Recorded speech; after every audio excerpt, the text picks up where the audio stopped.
ولا أباري هذين صدحات أها أيا تغلب لحى وحلو غطي بابور لحى ونوع لو يغنى عقبة أنت عند ميكة أو كنت أنا الرشيدة وحغلطي عيد كدراويش تأوفون بينيا كدب ماشي ولا تشوتشي واجي بريء واجي مركب بريء شاء الله أيام وحن سبعين حرير جديد كان ماشي وكيني عدي لهاي هي بدكم غريه ما فوق الصعدة إحنا أنت درا والله لها ويك الحبلان قروا على المقدسة للقواب بالله قروا على عن أسع اللي بلد وين قرنا وحيد هذين والله باي بقول وحبس يوهلن كذب وأنا باري نوامري إن يوم لا أمن وأسوي هاي بدك دراويش تقولي هاي ده أما شروع له تبعه فضل معها وهذا الإسكور طبعا والنص عتيد إن بدن إسكودي اللي بتوي نبض الحي بالمدى عداده وأحرمتي نبض الجلد بالغود السيء وغير من يجي سامعة عرب طيو يجي أنتوا بقى كل مان تذكر دراويش يو قبل يصير وسوية وحالة دقيمينية طبعا الحرير لسه لغاية قبيل لبعتنات الملكية قرنا العرة يكون نبي سهوس أفرشالة يصوت أفرشالة إنتبه هي بوليس كالصومالية وسائل دارمها جودها الصومالية هي وسائل دارمها جودها قلمدو وحي نوشيغين إنه يسوى حق يحال أكاوغين أين أنا لحين قرن كالصومالية وانقرتين كدب وعنو قرني إن أن بارس توضنه إلا حد dadkii saaraana amnigooda sugno iyagana aanu amnigooda sugno maanta ito markaba waxaa dhacday damacyo ka yimid isku day taliyaha qaybta kor iyo labaatanaad inuu damcay inuu la wareego si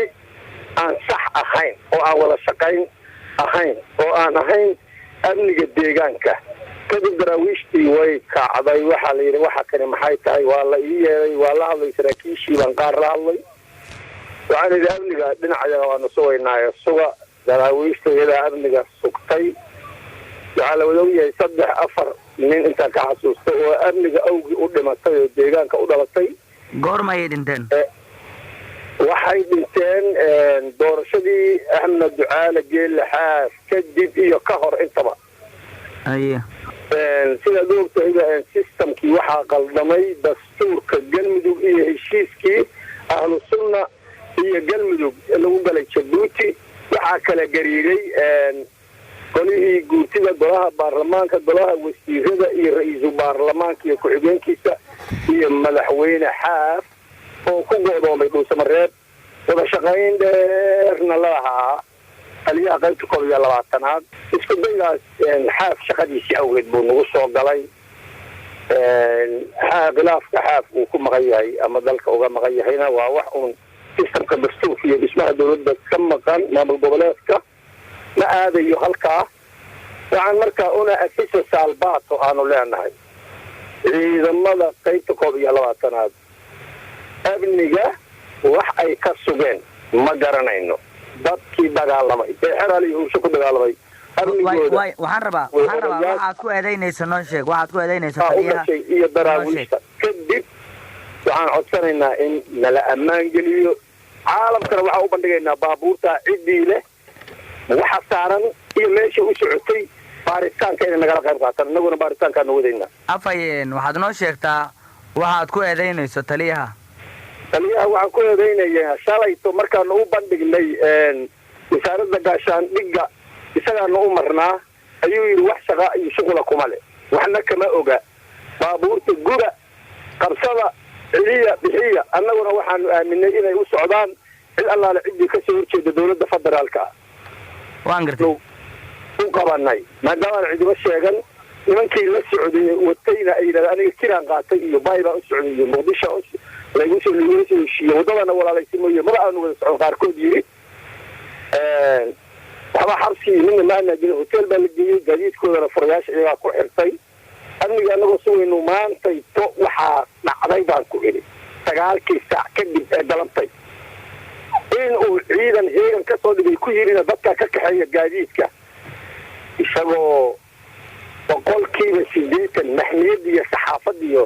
saaxadu ay leedahay gaadiidkan waxaa loo wadaa dad dana gaara ka leh dowladda Soomaaliya waxaana saaran wax lagu qarriyo dowladda Soomaaliya waxaad sheegtaa marka gaadiidka adiga afayeenkii ciidanka daraawista baa tahay idinka baa gacanta ku haya gaadiidka ilaa iyo shalay maxaa saaran bal noo sheeg walaal waa mahadsan tahay waxa saaran inagu waxaan xadadaynaa horta dalku sharci ma soo marin ku 990 kadib dadka hadda xoog lehna waa dadkii kadib hara qaaday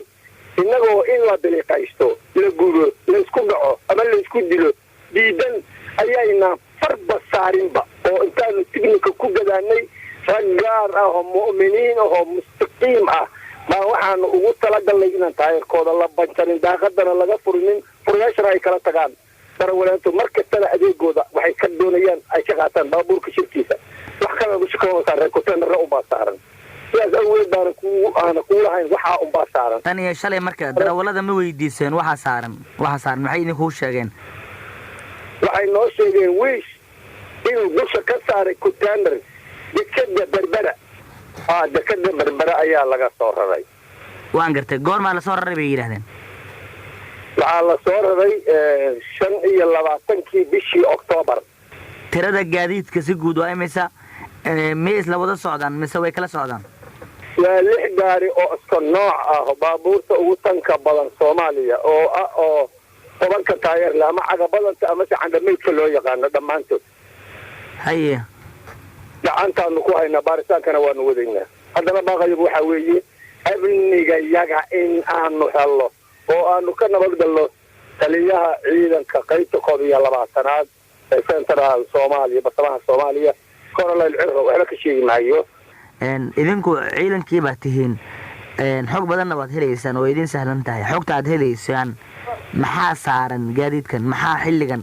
maxaa keenay in waqtigan intan leeg ay qaadato inaad baaritaanka wadaan inaga baaritaanka waxaa naga xanibay oo naga xiray cid dawladda oo nala shaqaynaysa oo xataaradayadu ay ku xiran tahay waxaa ka jira taliyaha qaybta 12aad booliiska dalkuna kanada jirada cadaado intaan ka ahayn taliya ku-xigeenka xadeed iyo colonel farabadan oo iyagu laba shakhsi ah booliiskuna ay ka shaqayneen sida awgeed ayaanu u la'nahay xog rasmi ah cidda wadatay meeshay u socdeen iyo waxa saaran laakiin baaritaanka waanu wadaynaa caalamkana aan ku idhiba hay-adaha amniga wasaaradda arrimaha gudaha Soomaaliya booliiska nabad sugidda iyo dowladda federaalkaaga waxaanu codsanaynaa in baaritaanka nala raadiya cidda iska leh waxa saaran iyo meeshay u socdeen amnigana inagaa sugayna oo ballan qaadayna haddii Allah awoodo leh ogolaado waxaan kaloo codsanaynaa in nala ka nabadgeliya taliyaha qaybta 12aad daalashadiisa iyo waxyaalaha aanu ognahay Soomaha taliyaha soo mas'uulka ma ahan deegaanada Galmudug yaa ka mas'uulaba taliyaha qaybta 12aad soo mas'uulka ma aha howlgallada deegaanada Galmudug taliyaha qaybta 12aad waa ciidamada lagu xoojiyay maamul goboleed kasta mana ka jiro halkaan maamul goboleed isku dhinac u jeeda oo wasaaradihiisa madaxweynahiisa wada shaqeeyaan iyo golihiisa baarlamaanka laba madaxweyne laba ra'iisul baarlamaan iyo laba baarlamaan bay leedahay Galmudug waa la socotaa iska amar qaadata iyo cid ay hoos tagaan cid ay amraana ma jiro adigu hadii aad ka mar qaadataa marka mas'uul baa tahay ilaan hawl baad haysaa yey tahay aad ka mar qaadanayso waxaan ka amar qaataa anigu oo golaha guurtida iyo golaha odayaasha iyo golaha baarlamaanka Galmudug gaar ahaan xarunta nabadda Galmudug cadaado ayaan hoos tagaa oo haddaba lagu dacweyn karaa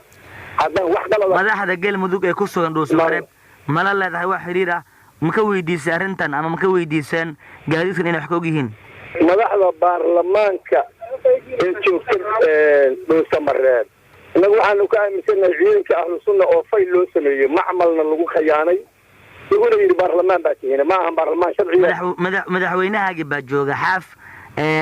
madaxii xukuumadda baa jooga Sheekh Maxamed Shaakir mas'uuliyiin kale baa jooga waana Dhuusamareeb magaalada waxaad marka ma xiriir ah ma la sameeysan ugu yaraan si aad u ogaataan ilaa mas'uuliyad baa idin saaran si aad u ogaataan gaadiidkan inay wax ka og yihiin iyo in kale madaxweyne xaaq wuxuu gayoon waayay gogashii dowladda federaalka ay u dhigtay iyo ra'iisul wasaaraha madaxweynuhu iyo senataradii ugu tagay halka inaga eebaanu la xiriiri karnaa ismaba geyne taa ka suko ugu yaraan si aad badbaado u heshaan baaritaankan idinkugu sahlanaado maxaad wax uga weydiin laadihin waxaan wax uga weydiin laanahay sheekh maxamed shaakir waa sheekheennii